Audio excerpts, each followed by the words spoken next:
agradezco al doctor Roberto Bernal Gómez, él es secretario de Salud del Estado de Coahuila. Le agradezco que nos reciba esta llamada, precisamente para precisar términos, porque pareciera que hay una confusión, doctor. Muy buenas noches. ¿Es el fin de la pandemia o el fin de la emergencia sanitaria? Explíquenos, por favor, doctor. La pandemia no se acaba. Se acaba como pandemia, pero la enfermedad continúa. La enfermedad de COVID va a continuar. Vamos a convivir con esa enfermedad. La emergencia sanitaria, que fue cuando fueron los contagios masivos, ya se acabó. Ya hubo muchos contagios, hay mucha inmunidad, hay mucha gente vacunada, entonces ya es mínimo las consecuencias del COVID, pero continúa. Continúan los contagios, continúan las hospitalizaciones y continúan las defunciones. Entonces, bajo esas condiciones nos tenemos que acostumbrar a convivir con la enfermedad. No va a ser como la influenza, no va a ser una enfermedad estacional. Existen vacunas modernas, que es la bivalente, que es aprobada por las instancias internacionales serias, por la Organización Mundial de Salud, por la FDA, que van a ayudar mucho con esto. Las vacunas bivalentes se llaman bivalentes porque tienen potencia contra el virus original de Wuhan y el virus de Omicron. Ya las vacunas monovalentes ya no las toman en consideración en esas instancias. Entonces, de aquí en adelante la vacuna va a seguir bivalente.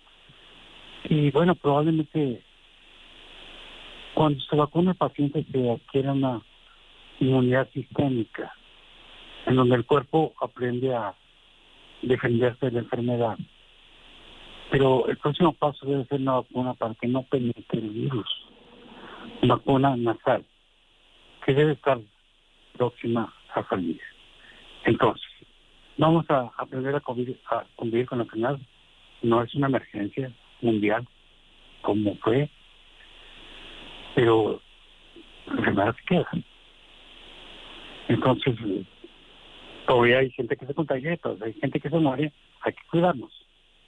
Probablemente, como lo ha hecho el Estado, se ha tenido mucho orden tanto en la reactivación económica como en la disminución de las leyes de contención. Todavía algunas áreas debemos de guardar las medidas de contención, como el uso de cubrebocas. Y me refiero a los hospitales, a los pacientes inmunodeprimidos y probablemente a los consultores. Pregunto una cosa, ¿qué debo hacer yo en el caso específico? Por ejemplo, mire, yo tengo 4 vacunas que me apliqué en fechas anteriores, pero ¿qué sigue? Es decir, ¿tendré que buscar vacuna y cada cuándo? ¿Dónde la puedo encontrar? El siguiente paso después de esas vacunas es la vacuna bivalente, que es la autorizada por las instancias serias internacionales.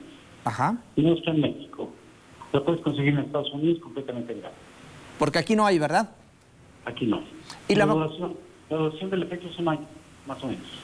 Y Oiga, le pregunto, ¿y la vacuna patria que recientemente anunció el gobierno federal, esa va a servir? Es monovalente, no es bivalente. Ajá. Entonces no va a servir. Pues no puedo decir yo eso, ¿verdad? Pero las instancias internacionales dicen que la única vacuna que se debe aplicar en este momento es la bivalente. Así es. Oiga, el tema de los planteles escolares que todavía no terminan por retirar la obligatoriedad del uso del cubrebocas, ¿se tendrán que mantener así?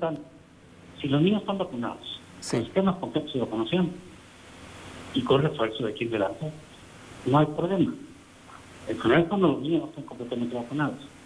Te quiero admitir que la vacuna, el esquema completo de vacunación de niños de 5 a 11 años, pues es del 59%. Entonces tendríamos que trabajar todavía fuertemente en vacunarnos la segunda dosis de la monovalente.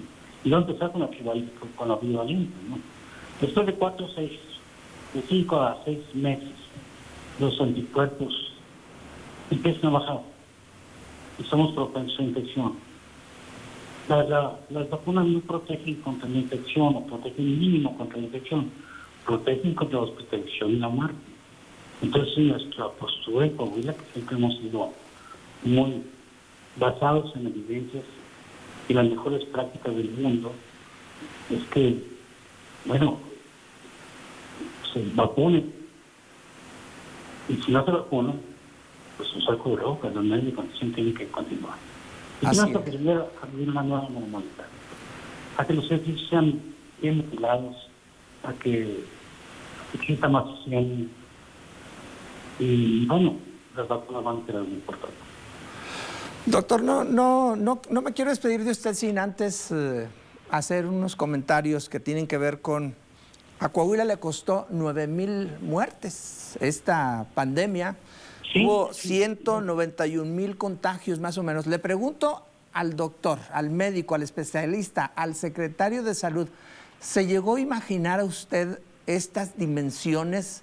Deme una apreciación muy personal de lo que le dejó a usted el tratamiento de esta pandemia como titular de salud del estado de Coahuila. Yo fui un cirujano académico, soy miembro de la Academia Mexicana de Cirugía, soy presidente de la Asociación Mexicana de Cirugía General. Entonces, tengo una trayectoria académica seria. Y bajo estas condiciones te puedo decir que Coahuila se distinguió en su trabajo. Coahuila hizo cosas muy, muy buenas y teníamos un líder excelente.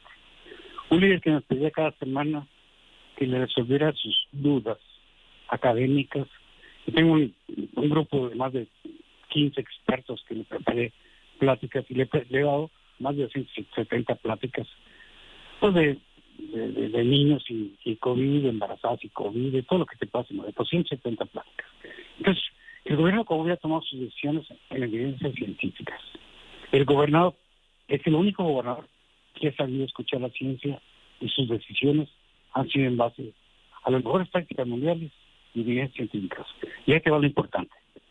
Del 2020 a 2021, cuando la mortalidad por COVID en el país aumentó un 19%, Coahuila bajó un 17%. Eso fue ejemplar. Eso valió la pena todo el gran esfuerzo que ha hecho Coahuila.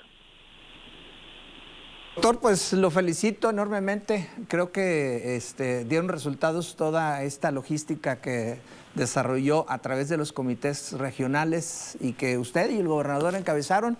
Reitero mi felicitación y pues le agradezco mucho que nos haya recibido esta llamada. Muchas gracias, saludos a tu auditorio y a todos ustedes. Buenas noches, doctor.